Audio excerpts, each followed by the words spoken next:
Partie depuis la pole, la Ferrari 50 pilotée par Niklas Nielsen a conservé la première place au départ pendant que la voiture sœur se débarrassait aux combes de la 499P semi-privée d'AF Corse, toutes deux poursuivies par la Peugeot 9X8 numéro 94 de Loïc Duval. Un départ plutôt calme sur l'ensemble du plateau, sauf pour la Porsche Penske 963 numéro 5, en tête à queue aux combes après un contact avec la Cadillac de Sébastien Bourdet, pénalisé pour l'incident. Une fois le peloton des hypercars revenu sur celui des LM GT3 après un gros quart d'heure de roulage, l'Alpine numéro 36, pilotée par Frédéric Makowiecki, s'offrait le scalp de la Peugeot numéro 94, et puis autoritairement de la Ferrari numéro 83 de Phil Hanson, lançant une sacrée foire d'empoigne dans le peloton qui allait rebattre les positions.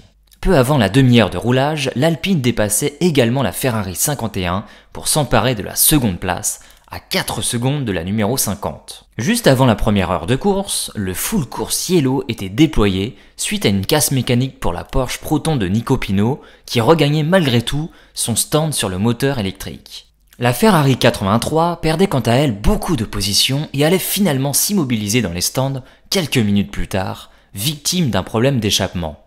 Après 1h15 de course, le safety car allait être déployé pour dégager deux LMGT3 et pour nettoyer la piste. L'occasion d'un resserrement des positions qui a effacé l'avance dont jouissaient les Ferrari et l'Alpine en tête. La course allait reprendre une grosse quinzaine de minutes avant la fin de la seconde heure. La Ferrari numéro 50 allait vite prendre une seconde d'avance face à l'Alpine numéro 36 et à sa voiture sœur. La Peugeot numéro 93, quant à elle, occupait pour sa part la 4e place. Une fois le tiers de course passé, la Ferrari 51 allait être dépassée par la Peugeot pour la 3e place à la faveur du trafic, puis plus tard par la BMW numéro 20, cette fois-ci hors trafic. Cette Ferrari 51 allait cependant reprendre la place sur le proto-allemand à la faveur d'une lutte à 3 avec la Peugeot numéro 94, avant de se hisser à nouveau sur le podium grâce au trafic. Devant, la Ferrari et l'Alpine de tête, qui se tenaient en moins de 2 secondes, prenaient un peu le large. Après 2h30 de course, à la faveur d'un nouveau passage au stand et d'un undercut bien exécuté par Jules Gounon, l'Alpine numéro 36 prenait la tête de la course en profitant des pneus chauds par rapport à la Ferrari numéro 50, désormais entre les mains de Miguel Molina. La 3e place était alors occupée par la Ferrari 51 aux mains d'Antonio Giovinazzi, le top 3 se tenant en une poignée de secondes. À la mi-course, le safety car allait de nouveau être déployé pour l'accident dans la McLaren numéro 95 de United Autosport, envoyé dans le mur par une Mercedes d'Iron Lynx. Durant cette voiture de sécurité, une grande partie des hypercars passaient par les stands à l'exception de la Peugeot numéro 93 qui se retrouvait en tête devant l'Alpine 36, la Toyota 7 et la Ferrari 51. Les Ferrari réalisaient une drôle de manœuvre lors de ce passage par les stands en inversant leur position dans la pit lane pour apparaître dans l'ordre de leur stand. Cela allait valoir une enquête des commissaires. À la relance de la course, scène étonnante, avec une Ford GT3 intercalée derrière la Peugeot de tête, cette dernière pouvait prendre 2 secondes d'avance avant même la ligne de départ arrivée, car le reste des hypercars restait coincé. Peu après, dans une lutte avec la Toyota numéro 7, la Ferrari numéro 50 reprenait la 3e position derrière l'Alpine numéro 36. La Peugeot de tête, pilotée par Jean-Éric Vergne, finissait par passer par les stands à 2h20 du but, redonnant les commandes à l'Alpine A424 numéro 36. Une nouvelle sortie de piste pour une McLaren GT3 au virage 17, bien aidée par une Mercedes, allait entraîner une nouvelle virtual safety car, puis une safety car. C'est d'ailleurs sous ce régime que débutait le dernier tiers de l'épreuve belge. La Ferrari 51 menait la course à la relance, à 1h50 de l'arrivée, devant la numéro 50 et l'Alpine 36. Alors que la Peugeot numéro 93 avait déjà été piégée stratégiquement par la voiture de sécurité, la marque au Lyon allait tout perdre après un contact de la numéro 94 avec la BMW numéro 20.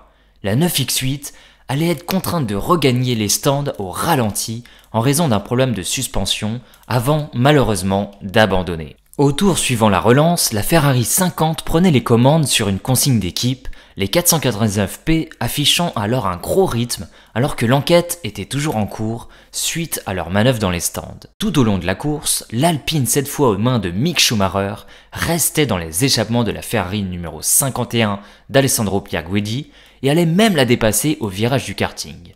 Une phase de course qui allait être suivie par une tentative audacieuse et musclée, mais réussie, de la BMW numéro 20 de Robin Frijns dans Blanchimont sur la Ferrari. Mais ce n'était que partie remise puisque Pierre Guidi allait reprendre les deux positions d'un coup, d'un seul, avec un freinage énorme sur l'extérieur lors du tour suivant. Un peu moins d'1h30 avant la fin de course, l'Alpine numéro 36 était contrainte de rentrer au stand par la direction de course en raison d'une crevaison lente. Cela la renvoyait immédiatement à l'avant-dernière place chez les hypercars alors qu'elle était dans le top 4 depuis le début de l'épreuve. Mais elle décalait sa stratégie par rapport au pilote de tête. Au jeu du décalage stratégique, la Toyota numéro 8 de Sébastien Buemi se retrouvait aux commandes de la course à 55 minutes du drapeau à damier, devant l'Alpine numéro 36 et la Porsche Penske numéro 5 de Julien Handler. 3 quarts d'heure avant la fin de l'épreuve, l'Alpine prenait la tête de la course avec l'arrêt de la Toyota, dont les ingénieurs espéraient encore jouer la victoire. Derrière l'Alpine, la Ferrari 51 faisait l'effort pour réduire l'écart. La question était alors de savoir ce que les Ferrari allaient faire, alors que l'Alpine y était assurément contrainte. C'est ce qu'elle faisait à une demi-heure de l'arrivée pour un arrêt court sans changement de pneus. La Ferrari 51 était alors en tête, imprimant un gros rythme pour creuser le plus d'écart possible, alors que la 50, troisième, se contentait elle d'un rythme de sénateur pour économiser. La Ferrari numéro 51 d'Alessandro Pierguidi, James Calado et Antonio Giovinazzi remportait les 6 heures de Spa, 4 secondes 2 devant la Ferrari numéro 50 et 5 secondes 1 devant l'Alpine numéro 36. Côté LMGT3, la victoire est revenue à la Ferrari 296 de Vista AF Corse. Alors faisons le point du classement de ces 6 heures de Spa. Ferrari a fait fructifier son triplé lors de l'Hyperpole en remportant les 6 heures de Spa-Francorchamps ce samedi. Le constructeur italien s'est imposé en Belgique avec la numéro 51 d'Alessandro Pierguidi, Antonio Giovinazzi et James Calado devant la numéro 50 d'Antonio Focco, Miguel Molina et Niklas Nielsen. La numéro 83, quant à elle, de l'écurie AF Corse, a rencontré un problème de turbo en début de course, l'éliminant rapidement de la lutte pour la victoire. Pour la deuxième course de rang, Alpine a signé un joli podium en Belgique, encore une fois par l'intermédiaire de la numéro 36 de Mick Schumacher, Frédéric Makowiecki et Jules Gounon. Un temps en tête, le prototype tricolore aurait pu espérer faire mieux sans une crevaison intervenue à environ 1h30 de l'arrivée. Quatrième à 2 minutes du damier, la numéro 35 de Paul Louchatin, Charles Milzy et Ferdinand Herzberg a finalement terminé 8e après un ultime ravitaillement en essence dans les derniers instants. Partie 15e, la Toyota numéro 8 de Sébastien Buemi, Brandon Hartley et Ryo Hirakawa a réussi l'exploit de remonter jusqu'au 4e rang, terminant ainsi devant les deux Cadillac. L'autre Toyota, la numéro 7, termine 7e.